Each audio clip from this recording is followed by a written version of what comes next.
Bienvenue dans notre analyse des sources. Aujourd'hui, on se penche sur une question essentielle. Comment on fait pour que nos discussions avec les grands modèles linguistiques soient vraiment efficaces? Oui, parce que tout le monde peut taper une question, mais obtenir pile la bonne réponse, c'est autre chose. Exactement. On va s'appuyer sur des extraits d'un guide assez récent, de février 2025, qui explique justement comment structurer nos demandes, nos invites. C'est ça. L'idée, c'est de décortiquer ensemble ces stratégies pour mieux piloter ces IA. Parce qu'une invite un peu vague, C'est la porte ouverte à une réponse qui tombe à côté. complètement. Et c'est un processus itératif, faut ajuster, tester. Alors allons-y. Le premier point qui ressort, c'est la base, clarté et simplicité.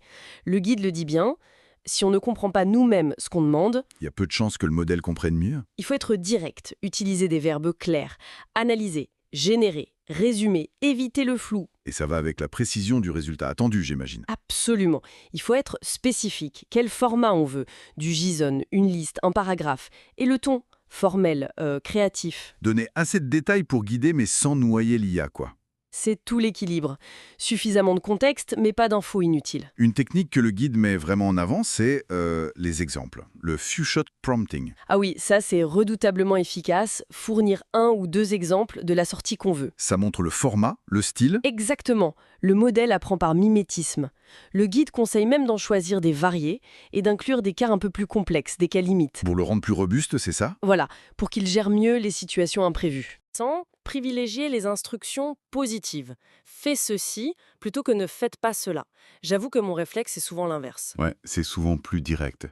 Dire où aller est plus simple que de lister tous les chemins à ne pas prendre, si tu veux. D'accord, je vois. Mais attention, le guide nuance, hein. Pour la sécurité ou des formats très stricts, les contraintes négatives, ne pas inclure, restent-ils. Faut pas les jeter complètement. Logique. Et pour contrôler la longueur ou la structure de la réponse concrètement? Alors, pour la longueur, on peut souvent fixer une limite de tokens, ces unités de texte que le modèle utilise, soit dans les paramètres, soit parfois dans l'invite. Mhm. Et pour la structure, demander un format comme JSON ou XML, c'est une super astuce. Surtout pour extraire des infos.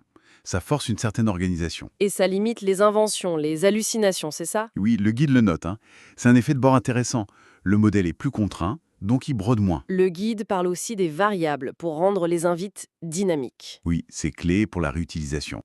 Au lieu d'écrire «résume cet article spécifique», on met une variable pour l'URL de l'article. Article URL, par exemple. Indispensable si on veut intégrer ça dans une application. Exactement.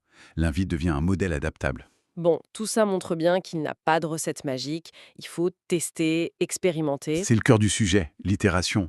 Il faut essayer différentes formules